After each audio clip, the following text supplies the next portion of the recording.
नमस्कार, राष्ट्रबोध से मैं पवन केसवानी।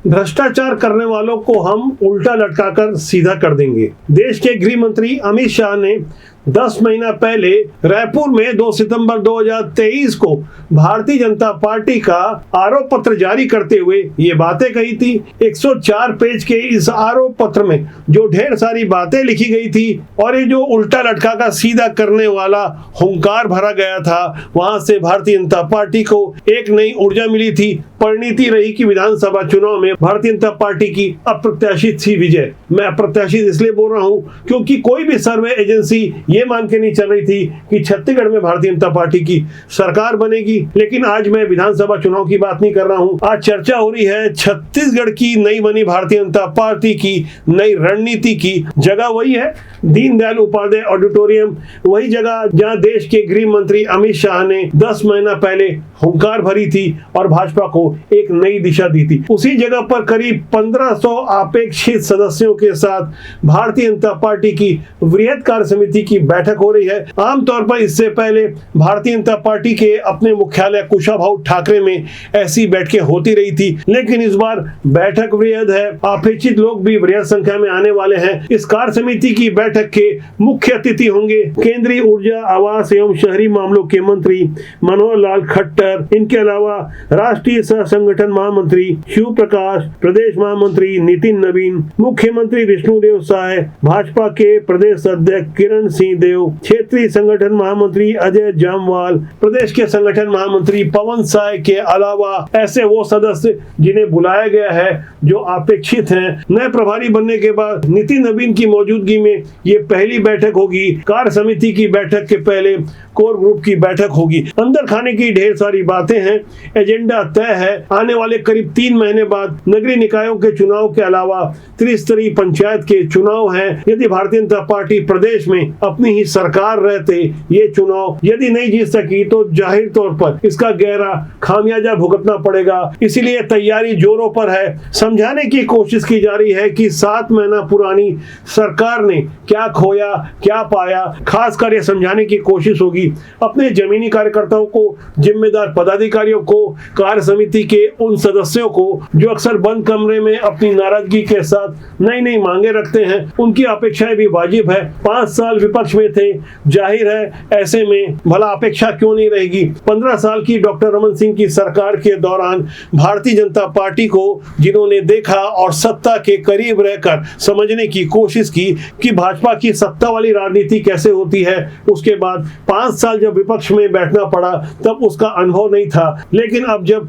फिर से एक बार छत्तीसगढ़ में भारतीय जनता पार्टी की सरकार बन गई है तो ऐसे खट्टे मीठे अनुभव के साथ हर दिन कुछ नई तस्वीरें आती है। न केवल तस्वीर बल्कि वीडियो भी आते हैं और साथ में ऑडियो भी आते हैं। आगे मैं आपको कुछ ऐसे ही वीडियो दिखाऊंगा और ऑडियो सुनवाऊंगा जिसे सुनने समझने के बाद आपको यकीन हो जाएगा कि आखिर भारतीय जनता पार्टी अपने जमीनी कार्यकर्ताओं को किस तरह से बांधे रखने में अपनी ओर से तो कोई कोर कसर नहीं छोड़ती। पार्टी में जहां अनुशासन को विशेष प्राथमिकता दी जाती है, पार्टी के अपने तय एजेंडे होते हैं। सैद्धांतिक रूप से भारतीय जनता पार्टी राष्ट्रवाद और हिंदुत्व के मुद्दे पर लगातार काम करती रहती है। ऐसे मुद्दे जिसमें राष्ट्र जुड़ा हो, धर्म से लेकर सामाजिक सरोकारों पर भारतीय जनता पार्टी के समय समय पर अपने प्रोग्राम होते रहते हैं। बावजूद इसके सत्ता का स्वाद चखने वाले कुछ नेता जब पार्टी लाइन से अलग जाकर अपने निजी हितों को विशेष प्राथमिकता देते हैं तो वहां तस्वीरें कुछ बदल सी जाती है। इस वक्त छत्तीसगढ़ में भाजपा के 54 विधायक हैं जिन्हें मंत्री बना दिया गया है। उसके अलावा जो पद रिक्त हैं उनमें से बचे हुए लगभग सभी के मन में कहीं ना कहीं ये अरमान के लड्डू फूट रहे होंगे कि उन्हें भी फोन आ सकता है, शपथ ग्रहण के लिए नए कपड़े सिलवाने पड़ सकते हैं। दरअसल बदली हुई भारतीय जनता पार्टी में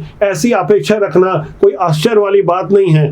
10 जुलाई को राष्ट्रबोध की टीम भारतीय जनता पार्टी की प्रदेश कार्य समिति की बैठक जहां चल रही थी मौके पर मौजूद थी। वहां मौजूद कार्यकर्ताओं में एक खास चर्चा थी कि किसे नया मंत्री बनाया जाएगा, किसे शपथ लेना होगा। तो राजेश मूणत और लता उसेंडी जैसे अनेक नाम वहां लोगों के जुबान पर थे। बैठक के अंदर और बैठक के बाहर कयासों का दौर जारी था तर्क दिया जा रहा था कि बस्तर संभाग से मौजूदा समय में एक ही मंत्री है और रायपुर संभाग से भी एक ही मंत्री है, इसलिए क्षेत्रीय हिसाब से इन दोनों ही संभागों से एक एक मंत्री अगर लिया जाता है तो ये दो अनुभवी चेहरे मौजूदा विष्णुदेव साय सरकार में एकदम फिट बैठते हैं। ऐसे कयासों के बीच बहुत जल्दी इस रहस्य से पर्दा उठ जाएगा। अंदर खाने की जो बातें हम तक चलकर आ रही है उसकी हकीकत हम बहुत जल्दी आपके सामने प्रस्तुत करेंगे,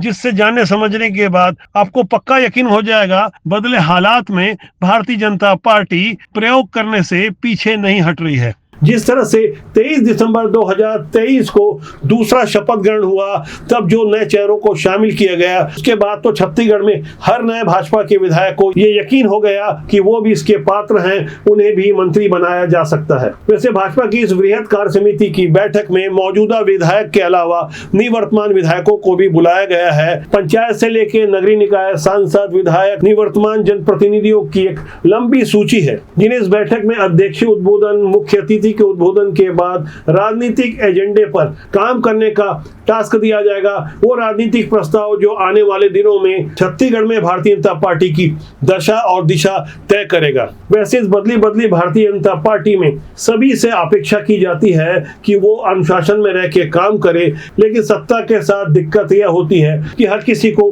संभाला नहीं जा सकता। ऐसे ही एक मिनी विधायक यानी जिला पंचायत सदस्य का एक ऑडियो सामने आया है, जो किसी को ये समझाने की कोशिश कर रहे थे कि पार्टी के पदाधिकारी क्या होते हैं। वहीं इस ऑडियो में दूसरी तरफ बात कर रही नायब तहसीलदार ने उन्हें बता दिया 2 टके का व्यक्ति कैसे होता है। इस तरह के हॉट टॉक इन दिनों सोशल मीडिया के दौर में खूब दौड़ते हैं। दरअसल बदले हुए हालात में हर जनप्रतिनिधि और जिम्मेदार व्यक्ति को यह समझना होगा कि अब पहले की तरह बातों को नहीं दबाया जा सकता। हर किसी के हाथ में मोबाइल है, कोई स्टिंग ऑपरेशन कर सकता है, कोई ऑडियो रिकॉर्डिंग कर सोशल मीडिया प्लेटफॉर्म पर डाल सकता है। ऐसे अनेक वीडियो ऑडियो हमारे पास आते हैं जिनका सीधा सरोकार राजनीति से होता है, जिसका सीधा सरोकार आम जनता से होता है। सत्ता जिसकी भी हो, जवाबदेही उनकी बनती है। 2018 से 2023 के बीच जिस तरह से भूपेश बघेल की सरकार ने काम किया और उसके बाद घोटालों की एक लंबी सूची न केवल तैयार हुई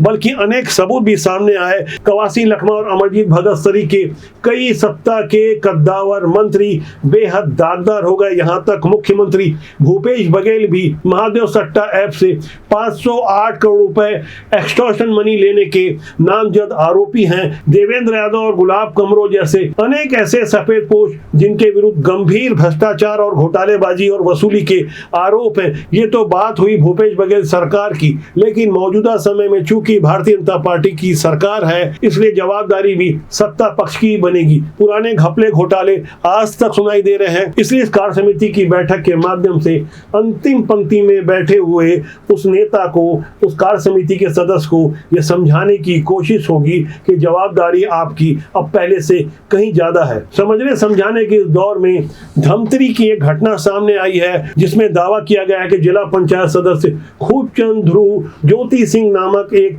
नायब तहसीलदार को डरा धमका रहे थे। आरोप लगा कि मामला अवैध रेत उत्खनन का है और नायब तहसीलदार पर आरोप है कि वो प्रति ट्रिप 500 रुपए की वसूली करती है। बातचीत की शुरुआत आपसी परिचय और औपचारिकता के बाद धमकी चमकी पर आ गई। दरअसल पिछले साल राजस्व निरीक्षक से नायब तहसीलदार बनी ज्योति सिंह रात 1 बजे घाट पर पहुंचकर अवैध उत्खनन की पड़ताल करती है। इतनी गहराई से ड्यूटी करने वाली ज्योति सिंह के बारे में भी हमने गहराई से पड़ताल की और समझने की कोशिश की कि मामला वाकई ईमानदारी का है या कुछ और। इस पड़ताल में यह भी पता चला कि मिनी विधायक कहलाने वाले जिला पंचायत सदस्य किस तरह सीधे सीधे भारतीय जनता पार्टी के पद का नाम लेकर अपनी गहरी राजनीतिक समझ को दर्शा रहे थे। हेलो जी मैडम, नमस्कार। जी नमस्कार। तहसीलदार बात कर रहे हैं क्या मैडम? खनिज वगैरह देख? हाँ हाँ बताइए। जिला पंचायत सदस्य खूबलाल ध्रुव बात कर रहा हूँ। हाँ जी। वो अभी शायद आप राजपुर या डाभा में होंगे। हाँ मेरे को सूचना मिली है। एक्चुअली वहाँ से एक विजय यादव जी हमारे भाजपा के अध्यक्ष हैं, उनके द्वारा जो है अभी चलाने के लिए वो गाड़ी बना रहे हैं, गाड़ी वगैरह खराब है, उसमें शायद आप गई हुई हैं। तो ऐसा मामला क्या है मैडम वहाँ का? सुबह से जब सब लोग निकले ना टीम, तो ये गाड़ी खदान से निकली थी, पहले माल लोडिंग कर रही थी, भाग रहे थे ये लोग। तो कल से इंजन सीज हैं बता रहे हैं। एक्चुअली फोन आया था वहाँ का मंडल अध्यक्ष अब के लिए, सर आप मेरी वहाँ check बैठ के अगर बताएंगे कि इंजन सीज है तो हम लोग से फिर क्यों पूछ तो रहे आप हैं, हैं आप ये क्या? बताइए। आप हैं क्या? अभी खदान पे मैं पहुंच रहा हूँ, अभी जस्ट निकला हूँ मैं नहीं, मैं निकल गई हूँ, मेरे को जो कार्यवाही करनी थी मैं वो कार्यवाही कर चुकी हूँ। बातों को सम्मान करता हूँ। एनजीटी के नियम के तहत मशीनें चल ही नहीं रही हैं। आपके ऊपर तो ये भी आरोप लगता है कि आप हर गाड़ी से सोनेवाला से जो भी खदान चलाता है वहां से आप लेते हैं और उनके कहने पे सब काम करते हैं। ऐसा मेरे जान, मैं तो अभी आज तक आपको बोला नहीं। एक्चुअली मेरी भी आग्रह ये है कि उसमें क्या हो सकता है आपके सहयोग, ये मैं जानना चाह रहा हूँ। बाकी तो अपने जो करना है वो तो मैं मैं कर काम लूंगा। करती हूँ। आप तो पहले ये बताइए कि आप जनप्रतिनिधि बोल रहे हैं और जो आप आरोप बता रहे हैं आप करना क्या चाह रहे हैं, मुझे ये नहीं समझ में आ रहा है।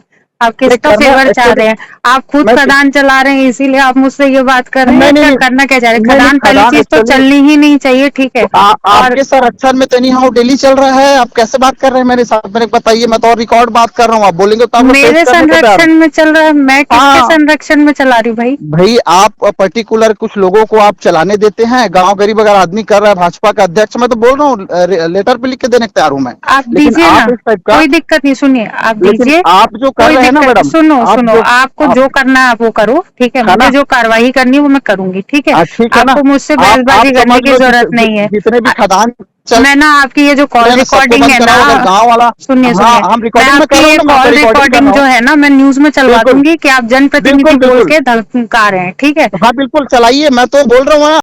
तो मैडम जी कह रही थी कि न्यूज मीडिया में चलवा देंगी, न्यूज मीडिया में चल भी गई, लेकिन अब ऑडियो का दूसरा पक्ष सामने आता है जहां मैडम जी ये समझा रही थी कि अवैध उत्खनन वाला मामला तो खनिज डिपार्टमेंट का है। इस दूसरे ऑडियो में बात यहीं तक रहती तो कोई बात नहीं, मैडम जी तो बातों बातों में इस कदर बिगड़ गई कि जिला पंचायत सदस्य को बता दिया कि तू 2 टके का आदमी है, और जिला पंचायत सदस्य ने भी समझा दिया कि आप मेकअप कहाँ से करवाती हैं।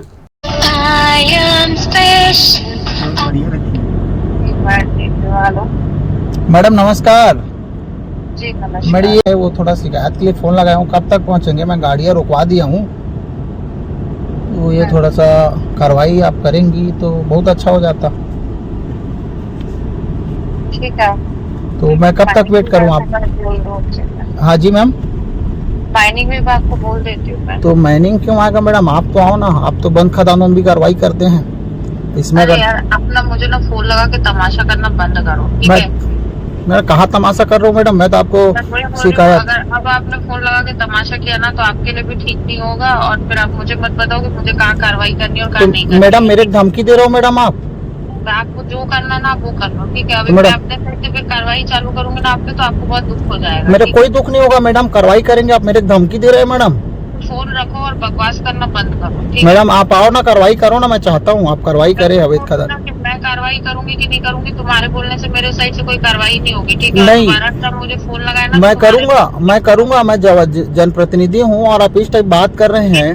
जनप्रतिनिधि हो ना, मुझे मत बताओ। अरे हमको मालूम है ना, 500 वसूली करते हो आप, 500 वसूली करते हो प्रति गाड़ी से, अब अवैध चलवाते हो, हमको मालूम है। आप हमको बस सिखाओ। 2 टके का काम आप करते हो। आपका मेकअप कहाँ से होता है, कहाँ से चलवाते हो हमको मालूम है। आप कहाँ से चलवाते हो हमको मालूम है, और अवैध आप ही चलवाते हो। और सोशल मीडिया का दौर है, ऑडियो की सच्चाई प्रशासन करेगा। हम दावा नहीं करते कि ये वीडियो सही है या गलत, लेकिन जो कुछ भी आपने सुना वो हकीकत है। ऐसा ही छत्तीसगढ़ के अनेक स्थानों पर चल रहा है। सत्ता का रौब दिखाकर कुछ लोग किस तरह सिद्धांत और नीतियों से हट जाते हैं, इसका उदाहरण साजा विधानसभा में भी देखने को मिल रहा है, जहां जनता ने बड़े अरमानों से ईश्वर साहू को चुना था। बीरनपुर के रहने वाले ईश्वर साहू, जिनके पुत्र की हत्या 8 अप्रैल 2023 को हो गई थी, उनकी हत्या कुछ जिहादी मानसिकता के लोगों ने मॉब लिंचिंग से की थी। हमने उस बारे में अनेक ग्राउंड रिपोर्टिंग की। इस बारे में हमारे पहले ही वीडियो को करीब 10 लाख लोगों ने देखा। लगातार हम लोगों को समझने की कोशिश कर रहे थे। भुवनेश्वर साहू की हत्याकांड से आक्रोशित जनता ने उनके पिता ईश्वर साहू को बड़े अरमानों से विधायक बनाकर भेजा। सरल स्वभाव के सीधे रोजी हमाली करने वाले ईश्वर साहू वास्तव में जनता के द्वारा चुने गए ऐसे नेता थे जिनसे एक बड़ा संदेश गया कि बहुत बड़े नामधारी शासक 7-7 बार जीते हुए रविंद्र चौबे को भी तब हराया जा सकता है जब जनता उनके कामों से नाखुश होती है। जब गलत लोगों को परिश्रम मिलता है तब वह जनता का कोई प्रतिनिधि विधायक चुनकर सामने आता है। सरल स्वभाव के ईश्वर साहू की इसी सरलता का फायदा उठाने कुछ लोग लगे हुए हैं। खुद को विधायक ईश्वर साहू का करीबी और भतीजा बताकर किसी प्रेमलाल साहू के विरुद्ध गहरी शिकायतें आ रही है। उसी प्रेमलाल साहू का एक वीडियो और ऑडियो सोशल मीडिया में तेजी से वायरल होने लगा। हमारे सहयोगी यूट्यूब चैनल बिगुल न्यूज में आप उसे देख सकते हैं कि प्रेमलाल जैसे लोग किस तरह से सत्ता और संगठन की छवि खराब करने में लगे हैं। किसी सीधे साधे सरल जनप्रतिनिधि की छवि खराब करने में ऐसे लोग अपनी ओर से कोई कोर कसर नहीं छोड़ते। जैसा कि आप अपने स्क्रीन में देख पा रहे हैं, साजा थाने के बाहर की तस्वीर है जहां कुछ पुलिस वाले प्रेमलाल को धक्के देकर थाना परिसर से बाहर भगा रहे हैं। दावा किया जा रहा है कि प्रेमलाल नशे की हालत में पुलिस वालों से हुज्जत कर रहा था, तब पुलिस ने भी इस सफेद कपड़े पहने हुए विधायक के कथित भतीजे को खूब सबक सिखाया। ऐसे ही कई वीडियो और ऑडियो हमारे पास ढेर सारे हैं जो प्रदेश भर से आम जनता हमें भेज रही है। लगातार जनता की आवाज बनकर हम कोशिश करते हैं कि इस जनमंच के माध्यम से जनहित से जुड़े हुए सरोकारों को लगातार उठाएं, जनता की आवाज बनकर देश और जनता के हित में अपना योगदान दे सके। हमारा मानना है कि राजनीति बुरी नहीं होती, उसमें काम करने लोग अच्छे या बुरे होते हैं। तो आज के लिए इतना ही। मेरा आपसे आग्रह है कि अच्छे लोगों को राजनीति में भेजें या प्रमोट करें जिससे देश और समाज का भला हो। साथ ही इस चैनल को सब्सक्राइब करें, शेयर करें, कमेंट करें, मार्गदर्शन दें जिससे आपका और हमारा साथ ज्यादा मजबूती से लंबे समय तक बना रहे। आपसे फिर जल्दी मुलाकात होगी। नमस्कार।